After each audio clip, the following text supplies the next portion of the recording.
සුබ දවසක් ආදරණීය ඔයාලා හැමෝටම අදත් මං ඔයාලව ගොඩක් ආදරයෙන් මගේ YouTube channel එකට පිළිගන්නවා. මං විශ්වාස කරනවා ඔයාලා හැමෝම ගොඩක් හොඳින් පරිස්සමින් ඇති කියන දේ. අපි අද බලන්න හදන්නේ ඔයාට කතා නොකර ඉන්න කෙනා මේ මොහොතේ ඔයත් එක්ක no contact situation එකේ ඉන්න කෙනාට තාමත් ඔයාව මතක් වෙනවද කියන දේ. ගොඩක් දෙනෙක් කමෙන්ට් කරලා ඉල්ලලා තිබුණු රීඩින් එකක් තමයි අරගෙන ඇවිල්ලා තියෙන්නේ. එහෙමනම් එකතු වෙන්න රීඩින් එකත් එක්ක. වෙනද වගේ මදත් ඔයාලට ගෙනල්ලා තියෙන්නේ කලෙක්ටිව් රීඩින් එකක්. මේ රීඩින් එක පොදුවේ ඔයාලා හැමෝටම ඇකියුරේට් වෙනවා. ඒ වගේම රීඩින් එක ඔයාලට තවත් ඇකියුරේට් වැඩි වෙන්න වෙනද වගේ මදත් මං ඔයාලට කාරණා කිහිපයක් කියනවා. බලන්න මේ දේවල් වලිනුත් ඔයාට කීයක් ගැලපෙනවද කියලා. රීඩින් එක බලන ඔයාගේ ඇඳුමේ කළු පාට, සුදු පාට, නිල් පාට, දම් පාට, රෝස පාට තියෙනවා නම් මේ පාට වලින් චුට්ටක් හරි ඔයාගේ ඇඳුමක තියෙනවා නම් ඔයාට රීඩින් එක බලන්න පුළුවන්. ඒ වගේම තමයි රීඩින් එක බලන තැනට ඔයාට අහස පේන්න තියෙනවා නම්, පරිසරය පේන්න තියෙනවා නම් ඔයාටත් රීඩින් එක බලන්න පුළුවන්. ඒ වගේම තමයි රීඩින් එක බලන මොහොතේ අවට පරිසරය හරි නිහඬ බවක් තියෙනවා නම් ඔයාටත් රීඩින් එක අදාළ වෙනවා. ඒ වගේම තමයි රීඩින් එක බලන ඔයා විදේශගත වෙලා ඉන්න කෙනෙක් නම් ඔයාටත් අද රීඩින් එක ඇකියුරේට් වෙනවා. ඒ වගේම තමයි ඔයා ඉන්න තැනට රතු පාටින් හෝ සුදු පාටින් මොනියම් හෝ දෙයක් පේන්න තියෙනවා නම් ඔයාටත් රීඩින් එක බලන්න පුළුවන්. ඒ වගේම තමයි රීඩින් එක බලන ඔයා ළඟ වතුර බෝතලයක් තියෙනවා නම්, වතුර වීදුරුවක් හෝ තියෙනවා නම් ඔයාටත් රීඩින් එක බලන්න පුළුවන්. ඒ වගේම තමයි ඔයා රීඩින් එක බලන අවස්ථාවේදී සතෙක් කෑ ගහන සද්දයක් ඇහෙනවා නම් කුරුල්ලෙක් වෙන්න පුළුවන්. එහෙමත් නැත්නම් ඔයාගේ ගෙදර සුරතලයට ඇති කරන සතෙක් වෙන්න පුළුවන්. කෑ ගහන සද්දයක් ඇහෙනවා නම් ඔයාටත් රීඩින් එක බලන්න පුළුවන්. ඒ වගේම තමයි රීඩින් එක බලන ඔයා පාවහන් යුවලක් පැලඳලා ඉන්න කෙනෙක් නම් ඔයාටත් අද රීඩින් එක අදාළ වෙනවා. ඒ වගේම ඔයා උපැස් යුවලක් පැලඳලා ඉන්නවා නම් ඒත් ඔයාට රීඩින් එක බලන්න පුළුවන්. ඒ වගේම තමයි ඔයා මේ රීඩින් එක බලන මොහොතේ මොනියම් හෝ ආභරණයක් පැලඳලා ඉන්න කෙනෙක් නම් ඔයාටත් රීඩින් එක අදාළ වෙනවා. ඒ වගේම තමයි ඔයා රීඩින් එක බලන තැනට දෙවි කෙනෙක්ගේ පින්තූරයක් ඔයාට පේන්න තියෙනවා නම් ඔයාටත් රීඩින් එක ඇකියුරේට් වෙනවා. ඒ වගේම මේ රීඩින් එක බලන ඔයා හීනෙන් හරි දෙවි කෙනෙක්ව දැක්කනම් ඒත් ඔයාට රීඩින් එක බලන්න පුළුවන්. ඒ වගේම රීඩින් එක බලන ඔයා වැඩිපුරම කැමති පාට අතර දම් පාට, සුදු පාට, රෝස පාට තියෙනවා නම් ඔයාටත් රීඩින් එක බලන්න පුළුවන්. ඒ වගේම තමයි මේ රීඩින් එක අහම්බෙන් දැකලා බලන්න හිතුණු කෙනෙක් නම් ඔයාටත් රීඩින් එක අදාළ වෙනවා. බලන්න කාරණා කිහිපයක් කිව්වා. ඔයාට කීයක් ගැලපුණාද කියලා පහලින් කමෙන්ට් එකක් දාන්න. එහෙමනම් එකතු වෙන්න රීඩින් එකත් එක්ක. මුලින්ම කියන්න ඕනේ මේ මොහොතේ ඔයත් එක්ක no contact situation එකේ ඉන්න කෙනා ඔයත් එක්ක මොන විදිහ සම්බන්ධතාවයක් තිබුණත් ඔයාලගේ සම්බන්ධතාවය හරි ගැඹුරු සම්බන්ධතාවයක් කියන දේ රීඩින් එක මුලින්ම පෙන්වලා දීලා තියෙන දෙයක්. ඔය දෙන්න අතර කතා බහ කියන දේ නතර වෙලා තිබ්බට ඔය දෙන්න අතර තියෙන බැඳීම හරි ශක්තිමත්. ඔය දෙන්න දුරින් ජීවත් වෙනවා වෙන්න පුළුවන්. එහෙමත් නැත්නම් මේ වෙද්දිත් ඔයාලට එදිනෙදා ඔය දෙන්න මුණ ගැහෙන දෙන්නෙක් වුණා. සමහරට ඔය දෙන්න මේ වෙද්දි කතා බහ නොකර ඉන්නවා ඇති. හැබැයි ඔය දෙන්නගේ හිත් වලින් ඔය දෙන්න හරි තදින් බැඳිලා ඉන්නවා.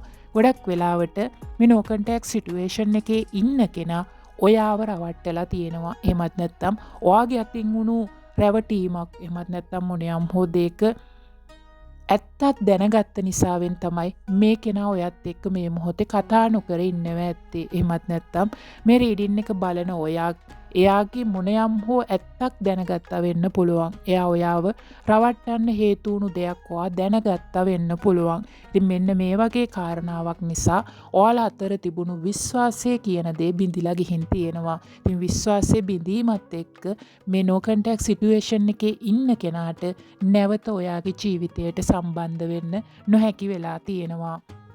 මොකද මේ කෙනාගේ හිතේ දැන් තියෙන්නේ ඔයාගේ හිතේ නැවත විශ්වාසයක් ඇති කරන්නේ කොහොමද කියන දේ. සමහර විට මේ දේ ඔයා කරා වෙන්නත් පුළුවන්. ඔයා එයාගේ විශ්වාසය නැති කරන දෙයක් නැති වෙන දෙයක් ඔයා කරා වෙන්න පුළුවන්. ඉතින් මේ දේ ඇකියුරේට් වෙන විදිහට අරගන්න.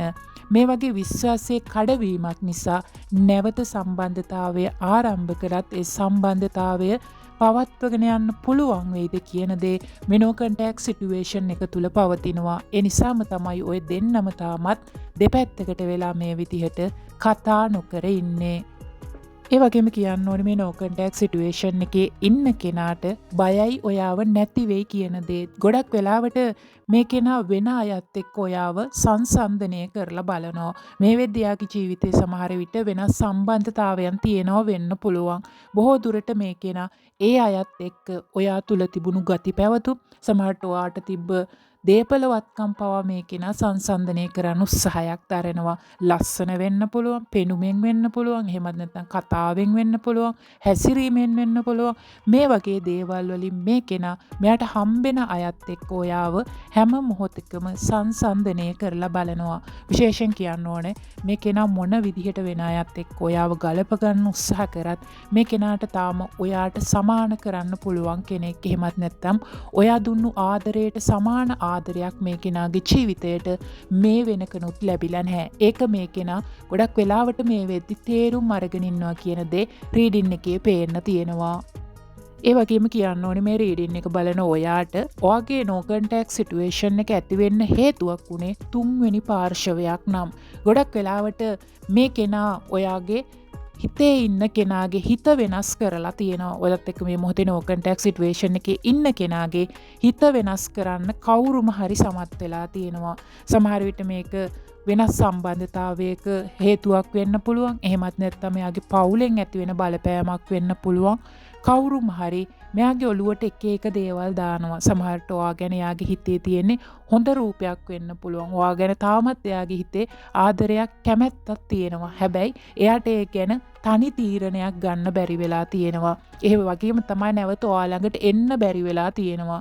සමහරට මෙයා ළඟින්ම ඉන්න කවුරු හරි එයාට කියනවා වෙන්න පුළුවන් ඔයාට වඩා හොඳ කෙනෙක් එයාට ලැබෙයි කියන දේ. එහෙමත් නැත්නම් එයාට ඊට වඩා හොඳ ජීවිතයක් විඳින්න පුළුවන් වෙයි කියන දේ මේ කෙනාට ගොඩක් වෙලාවට කවුරු හරි කියනවා. ඉතින් එන්නේ ඒ නිසාම එයාගේ ඔළුවට එක එක දේවල් වැටිලා තියෙන්නේ. මේ වෙද්දී එයාට තනි තීරණයක් ගන්න බැරි වෙලා තියෙනවා. නැවත ඔයා ළඟට එන්න වුණත් ඔයාගේ අවශ්‍යතාවය මේ කෙනාට තදින්ම දැනුණත් මේ කෙනාට තනි තීරණයක් අරගෙන නැවත ඔයා ළඟට එන්න බැරි වෙලා තියෙනවා. ඒ වගේම කියන්න ඕනේ ඔය දෙන්න තුලම ලොකු ඊගෝ එකක් තියෙනවා. ඔය දෙන්නම තීරණ ගනිද්දී ඔය දෙන්න ගොඩක් වෙලාවට තර්ක කරනවා ඇති. එහෙමත් නැත්නම් මේ වෙද්දිත් ඔයා බලාගෙන ඇති යාගෙන් කෝල් එකක් එනකන්. ගොඩක් වෙලාවට එයා ගන්නකන් ඔයා බලන් ඉන්නව වෙන්න පුළුවන්. ඔයා කිසිම වෙලාවක එයාට ගන්න උත්සාහ දරන්න නැති වෙන්නත් පුළුවන්. එහෙමත් නැත්නම් එයාත් හිතාගෙන ඉන්නේ එයා ගන්න නැතුව ඔයාම ගන්නකන් එන දේ රීඩින් එකේ පේන්න තියෙනවා. ඉතින් ඒ නිසාමත් මේ සම්බන්ධතාවය එක තැන නැවතිලා තියෙනවා. ගොඩක් වෙලාවට ඔය දෙන්නගෙම ඊගෝ එක ගොඩක් ඉහලින් තමා පවතින්නේ. ඔය දෙන්නට දෙන්න එක්කෙනෙක්ට එක්කෙනෙක් පරදින්න කැමති නැති ගතියක් සම්බන්ධතාවය තුල පවතිනවා. හැම මොහොතකම ඔය දෙන්නටම ඕනි වෙලා තියෙන්නේ පළවෙනියා වෙන්න. කිසිම වෙලාවක අනිත් කෙනා කැමති නෑ අඩියක් පස්සට ගන්න. ඒ නිසාවෙන්ම තමයි මේ නෝ කන්ටැක්ට් සිටුේෂන් එක සමහර විට කාලයක් පුරාවට පවතිනවා වෙන්න පුළුවන්. ඔය දෙන්නම ආදරය කරද්දිත් ගොඩක් දුරට ලොකු බැඳීමක් ඔයාලා අතර තියෙන්නේ නැති. සම්බන්ධතාවෙත් ලොකු ශක්තිමත්කමක් තියෙන්නේ නැති.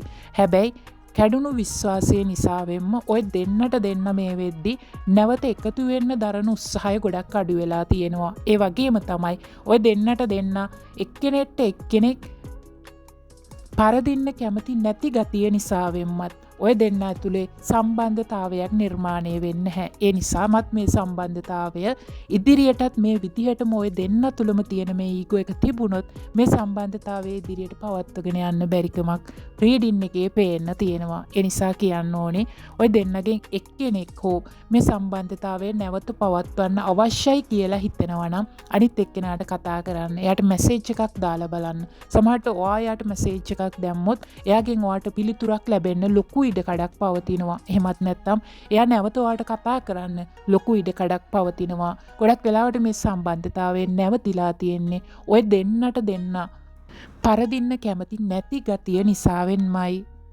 ඒ වගේම කියන්න ඕනේ මේ නෝ කන්ටැක්ට් සිටුේෂන් එකේ ඉන්න කෙනා ඔයා ගැන තොරතුරු හොයනවා. සමහරට ඔයා හිතන් ඇති මේ කෙනා මේ වෙද්දියාව අමතකම කරලා ඇති කියන දේ. හැබැයි කියන්න ඕනි මේ කෙනා සෝෂල් මීඩියා වලින් පවා ඔයා ගැන විස්තර හොයලා බලනවා. ඔයාගේ ජීවිතේ සිද්ධ වෙන දේවල්, ඔයා ආශ්‍රය කරන පිරිස, ඔයාගේ ජීවිතේ අලුතෙන්ම මොනවද සිද්ධ වෙන්නේ කියන දේ මේ කෙනා හොඳාකාරවම දන්නවා කියන දේ කියන්න ඕනේ. ඔයා ගැන ගොඩක් දුරට මේ කෙනා හැමදේම දැනගන්න උත්සාහයක් දරනවා. ඉතින් ඒ දේෙන් පේන්නේ මේ කෙනාගේ හිතේ තාමත් ඔයා ගැන ආදරයක් සෙනෙහසක් පවතිනවා. ඒ දේ තාමත් මේ කෙනාට තවත් කෙනෙක්ට දෙන්න බැරි වෙලා තියෙනවා කියන දේ. බලන්නත රීඩින් එක ඔයාට මොනතරම් ඇකියුරේට් වුණාද කියලා ඔයාලගේ ආදරණීය අදහසත් පහලින් කමෙන්ට් කරන්න. ඔයාලා හැමෝටම වාසනාවන්ත සුබම සුබ දවසක්.